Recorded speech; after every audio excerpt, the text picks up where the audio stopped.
कुशवाहा का एक बयान सामने आया है कि शराबबंदी सरकार का दावा करने से बावजूद पूरे तरीके से फेल है। उपेंद्र कुशवाहा ने ऐसा बोल रहा है। सरकार में रहने के बाद इस पे कानून पे वो सवाल कर, आईना दिखाना चाह रहे हैं। हाँ भाई देखिए, ऐसी ना दोहरी नीतियां रखना उचित नहीं है भाई।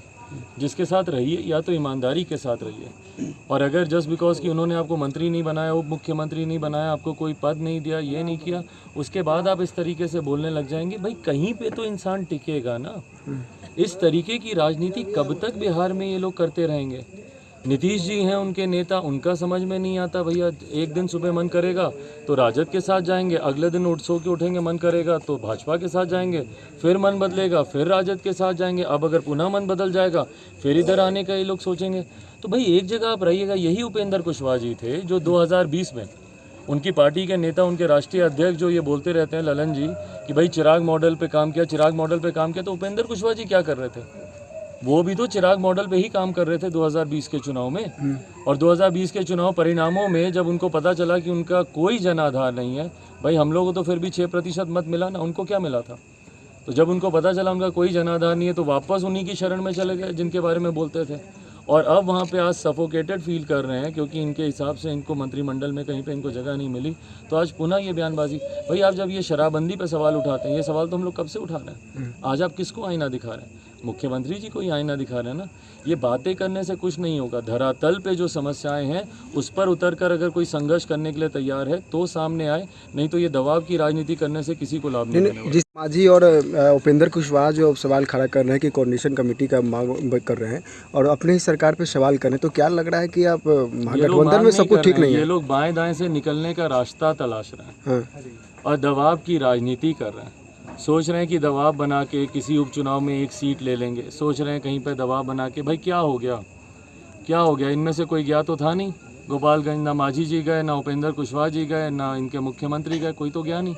क्या हो गया? जीत गए ना गोपालगंज हम लोग फिर भी। और मोकामा में जितना ये लोग दम भर रहे थे, क्या हुआ भाई? कहाँ गया वो 40,000 वोट जो पिछली बार नीतीश कुमार जी को मोकामा में मिला था? कहाँ गया वो वोट? पिछली बार भी 78,000 वोट मिला था राजद के प्रत्याशी को, इस बार 79,000। मुश्किल से 700-800 वोट इन लोगों का बढ़ा। पिछली बार जनता दल यूनाइटेड को तो 40,000 वोट आया था, तो 40,000 वोट जुड़ना ना चाहिए था। अगर धरातल पर अगर इनका वोट ट्रांसफर होता तो वो 40,000 वोट जुड़ना चाहिए था, मिलना चाहिए था 1 लाख के आसपास का वोट अनंत सिंह जी को। हकीकत है इनमें से अब किसी का कोई जनाधार नहीं रहा।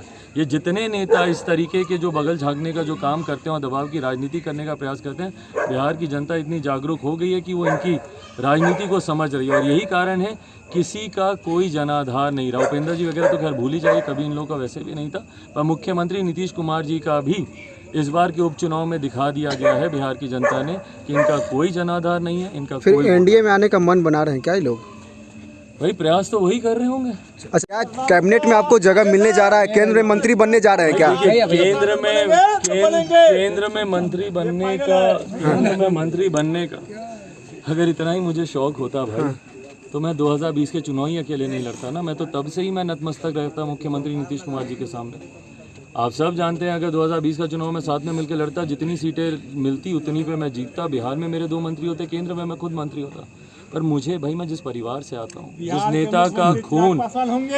नेता का खून मेरी रगों में है, उन्होंने ना खुद कभी सत्ता का लालच रखा था, ना सत्ता में जाने का शौक मुझे है। बिहार का हित जहाँ पर हो, बिहारियों का हित जहाँ पर हो, यही फैसला चिराग पासवान ने हमेशा लिया है। भले उसके लिए मुझे सड़क पर आना पड़े, भले उसके लिए मुझे संघर्ष करना पड़े, ये फैसले मैं लेता रहूँगा जो बिहार और बिहारियों को आगे लेकर जाए। बिहार फर्स्ट, बिहारी फर्स्ट की सोच के साथ मैं निकला हूँ। जब तक उस सोच को धरातल पर नहीं उतार दूंगा तब तक चैन की सांस नहीं लूँगा। मुझे किसी मंत्रिमंडल में जाने का नहीं, ये बात जो सामने जो आ रही थी कि चाचा को कैबिनेट से निकाल के चिराग जी को जगह दिया जाएगा, इस पे मुझे उनको कब निकालना।